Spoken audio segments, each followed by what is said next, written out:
জাতীয় ঐক্যের আহ্বান নিয়ে ছাত্র সংগঠনের নেতৃবৃন্দ ও বিভিন্ন রাজনৈতিক দলের সঙ্গে সংলাপের পর এবার ধর্মীয় সম্প্রদায় নেতৃবৃন্দের সঙ্গে বৈঠক করলেন প্রধান উপদেষ্টা প্রফেসর মোহাম্মদ ইউনূস। প্রধান উপদেষ্টার ঐক্যের আহ্বানে সাড়া দিয়ে বিকেলে রাজধানীর ফরেন সার্ভিস একাডেমিতে তার সঙ্গে বৈঠকে বসেন ধর্মীয় সম্প্রদায়ের নেতৃবৃন্দ।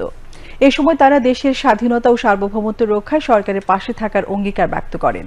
পাশাপাশি সাম্প্রদায়িক সম্প্রীতি নষ্টকারীদের কঠোর হস্তে দমন করার আহ্বান জানান ধর্মীয় নেতৃবৃন্দ।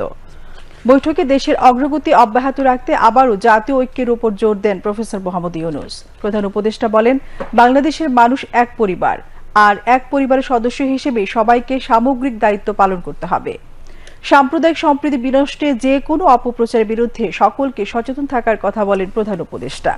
তিনি বলেন, দেশে নানা মত, ধর্ম ও রীতিনীতি থাকলেও লক্ষ্যের মধ্যে কোনো ফারাক নেই।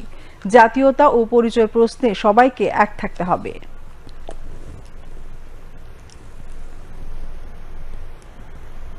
আমরা একটা পরিবার, আমাদের নানা মত থাকবে, নানা ধর্ম থাকবে, নানা রীতিনীতি থাকবে, কিন্তু পরিবার এক। আমরা সবাই একই পরিবারের সদস্য। আমাদের শত পার্থক্য সত্ত্বেও পরস্পরের শত্রু নয়। আমরা এক জায়গাতে এক কাতারে ওইখানে চলে আসি যখন আমাদের জাতীয়তার প্রশ্ন আছে, আমাদের পরিচয়ের প্রশ্ন আছে। আমরা বাংলাদেশি, আমরা এক পরিবারের সদস্য। সব দাবি দেওয়া বাদ দিলেও একটা দাবি আমাদের একদম পরিষ্কার, আমাদের সবার সমান অধিকার এবং রাষ্ট্রের দায়িত্ব হলো এটা নিশ্চিত করা। আপনাদের মনে আছে, খুব উৎসব সহকারে সবাই দুর্গাপূজা করলো। কয়েক হাজার পূজা মণ্ডপ ছিল, সবকিছু খবর হলো সুন্দর হয়েছে। এখন আবার নতুন কথা, হামলা হচ্ছে, অত্যাচারিত হচ্ছে এবং বিদেশি প্রচার মাধ্যমে প্রচারিত হচ্ছে যে এটা হচ্ছে। তা আমি খোঁজ নিচ্ছি যে কেন হচ্ছে, কি হচ্ছে। সব দিক থেকে খবর না হচ্ছে না, খবর হলো হচ্ছে আর খবর হলো হচ্ছে না, মাঝখানে একটা ফাঁক থেকে যাচ্ছে। এটা ঠিক না, এটার অবসান হতে হবে।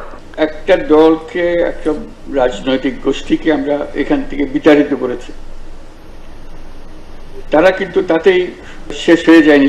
তারা দেশে এবং বিদেশে তারা অবস্থান করছে। তারা সুযোগ পেলেই একটা উস্কানিমূলক কিছু একটা করবে।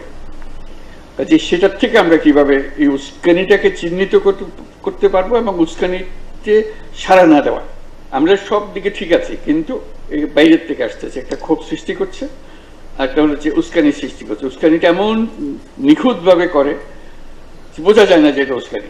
প্রথম কথা হলো, আমাদের লক্ষ্যের মধ্যে কোনো ফারাক নেই, কোনো গোলমাল নাই, এটা আপনাদেরকে নিশ্চিত করা।